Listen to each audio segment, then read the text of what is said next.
Thank you, Alejandro. Now I'd like to turn the proceedings over to Mr. Alex Arena, who will walk us through a short presentation. Well, thank you. It's fantastic to be here, and Alejandro, thank you to you and all of your team. You're great to work with. Our team loved working with you. Last year was the first time in Hong Kong. I think to most of us it was a bit of a leap in the dark. We weren't quite sure how it was going to go, and we weren't quite sure how our customers would respond to it. And I have to say it was fantastic success last year. The feedback from our partners and from our customers and the people who we invited was overwhelmingly positive, and that's why we could back up and do it again this year. I'm ever so delighted that you've changed the format to have a double header. That really does mean that people attending either day get a full day of action. I'm sure that's going to enhance the attractiveness of the event. You know, I remember at this event last year, people said, why does HKT get involved with electric cars? And I sort of explained it in two ways. You know, one is that we do have a venture here with China Light Power, one of the major power companies, to actually provide electric car charging at home, which is going to be important in terms of the stimulation and the take-up of electric cars in our city. And secondly, I explained that there's a fantastic amount of technology goes into electric cars. I mean, obviously the battery technology and how the drive chain works and all of this sort of thing. But I think people don't quite fully understand yet how much communications technology there is within the car and between the car and the pits, etc. And for a telecoms company, that's important because as we commercialise electric cars in our cities, communications and ultimately autonomous driving is going to be synonymous with electric cars. So that's why we got in early.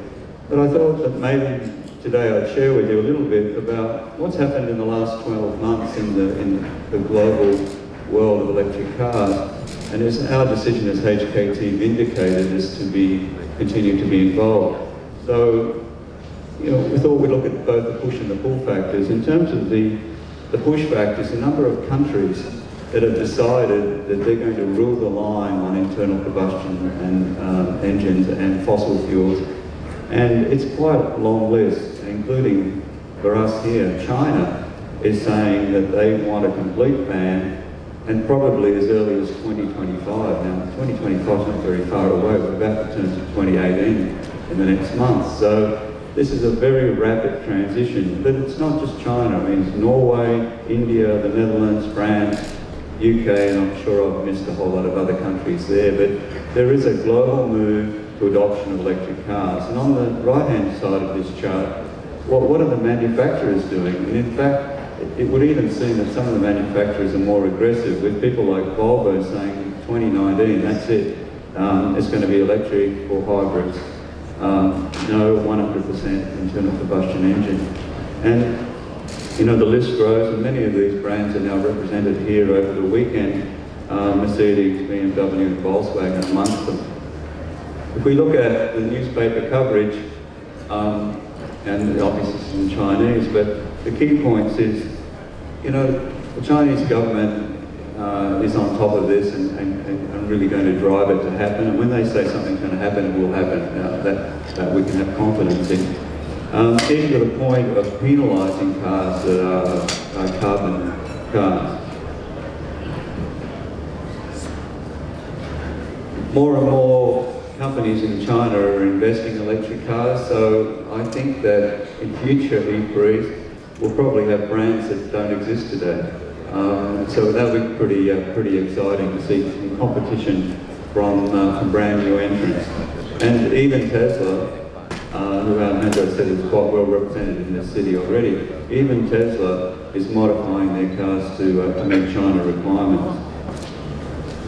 Here in our community in Hong Kong, there is a lot of pressure on increasing the number of charging stations, but it's not going to be just charging stations in the public. It's got to be charging stations in our basements, etc., in our apartment blocks. And that's where we would like to get some more sort of community support to actually push the building management operations offices and the the IOCs to actually start becoming more proactive in making electric cars happen. And why is that? On my final slide is, well, we had 3 brands of car in 2017. A new e-Golf from Volkswagen, we had the Zoe from Renault, and we had the Model X from Tesla. The important thing to note about those is that they're very affordable models. Our projection, we were taking this from what the car manufacturers have told us, that we should expect no less than 5 new models in 2018, and probably upwards of 10 to 15 in 2019. Now, for those living in Hong Kong, and sorry to be so colloquial at the moment, but we did have a first registration waiver for electric cars that was changed at the beginning of the year. At first I was a bit concerned about that, but I think it's going to work because there still is a first registration benefit for cars that are under 400,000 Hong Kong dollars. So that's what, about 50,000 US dollars. And most of the models on this page are going to come in below that amount of money.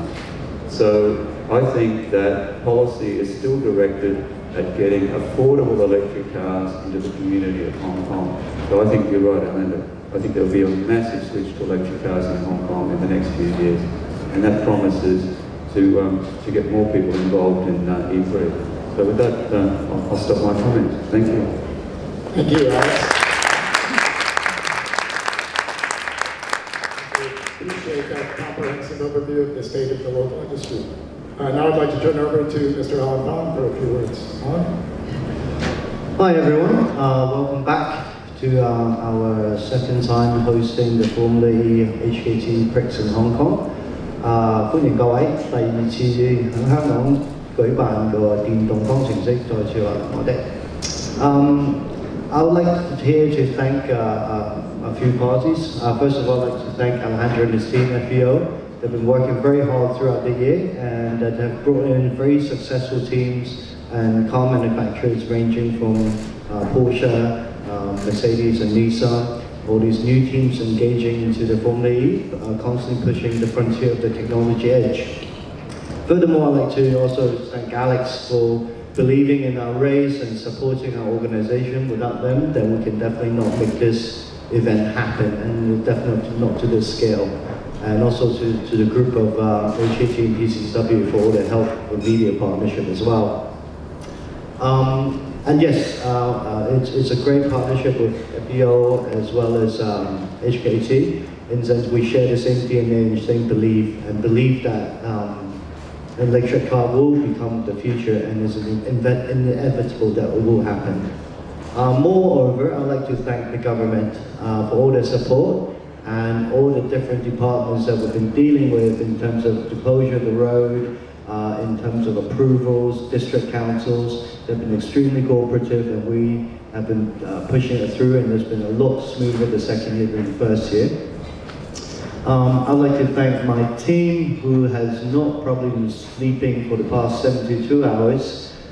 They've put this together with all our suppliers who just rush up these beautiful tents, great food and everything, but they burned the midnight oil, so definitely a great big thank you for that. And finally, I'd like to thank all the volunteers that actually have volunteered to actually help out with organisation of this event. And they may be ranging as people helping security, so people cleaning up the marshals, the everyday person in Hong Kong who is also enthusiastic about the messages that we're trying to put through, as well as the race and excitement that we're doing. So this coming weekend, we've prepared a lot of different entertainment. There's a new races, new cars, faster speed, more excitement. It'll be a double header, and we expect there'll be a lot more excitement than last year. And we prepared a lot of different activation activities for family-orientated in E-Village. So thank you again for coming, and we look forward to hosting you guys and bringing a more exciting event to Hong Kong. Thank you.